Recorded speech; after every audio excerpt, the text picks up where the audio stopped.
মোবাইলে কোরআন তেলাওয়াত শুনলে সওয়াব হবে কিনা খুব গুরুত্বপূর্ণ একটি বিষয়। আমরা অনেকেই কিন্তু এখন মোবাইলের মাধ্যমে কোরআন তেলাওয়াত শুনি এবং মোবাইলে কোরআন তেলাওয়াত করি। মোবাইলে কোরআন তেলাওয়াত যদি আপনি না পড়তে পারেন বা কুরআনুল কারীম যদি আপনি না পড়তে পারেন, তাহলে কুরআনুল কারীম শুনবেন বা কোরআন পড়তেও পারেন, আবার মোবাইলেও মাধ্যমে শুনবেন, তাহলে আপনার সওয়াব হবে কিনা খুব গুরুত্বপূর্ণ একটা বিষয়। আজকে অধিকাংশ ইয়াং যারা, তারা বেশিরভাগ কুরআনুল কারীমের তেলাওয়াত তারা মোবাইলের মাধ্যমে শোনে। এটা খুবই ভালো বিষয় যে আজকে যুবকেরা গান বাজনা ছেড়ে দিয়ে বিভিন্ন নাটক সিনেমা এগুলো বাদ দিয়ে তারা কুরআনুল কারীমের তেলাওয়াত শুনছে। রাত্রিবেলায় কোরআন তেলাওয়াত শুনতে শুনতে অনেকে ঘুমিয়ে যাচ্ছে। আর কোরআন তেলাওয়াত শুনলে আপনার সওয়াব হবে কিনা এ ব্যাপারে আল্লাহ পাক স্বয়ং নিজে কুরআনুল কারীমের মধ্যে উত্তর দিয়েছেন। আল্লাহ বলেছেন, ওয়াইদা কুরিয়াল কুরআনু ফাসতামিউ লাহু ওয়ানসিতু লাআল্লাকুম তুরহামুন। আল্লাহ পাক বলছে, যখন কুরআনুল কারীমের তেলাওয়াত হয় তখন তোমরা চুপ থাকো, তোমরা কথা বলো না। ওয়াইদা কুরিয়াল কুরআনু ফাসতামিউ লাহু ওয়ানসিতু লাআল্লাকুম তুরহামুন, এবং মনোযোগ সহকারে তোমরা শ্রবণ করো, আশা করা যায় যে আল্লাহ পাকের রহমত তোমাদের উপর বর্ষিত হবে। আল্লাহর কোরআন আপনি শুনবেন মোবাইলের মাধ্যমে হোক আর কারো কণ্ঠে হোক আর সামনাসামনি হোক, আপনি যখনই কুরআনুল কারীমের তেলাওয়াত শুনতেছেন তখনই আল্লাহ আপনার উপরে রহমতের বারিধারা বর্ষণ করছেন।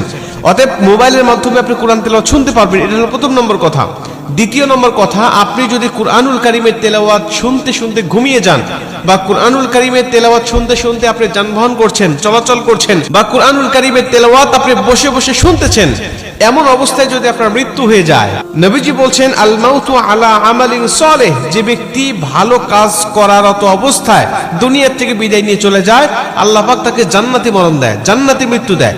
আমাদের মৃত্যু কখন হবে, আমাদের মরণ কখন চলে আসবে আমরা কেউ জানি না।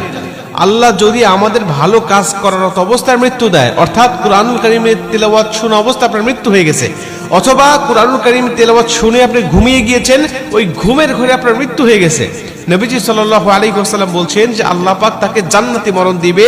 শুধুমাত্র তাকে সওয়াব নয়, বরং মরণটা জান্নাতি হয়ে যাবে।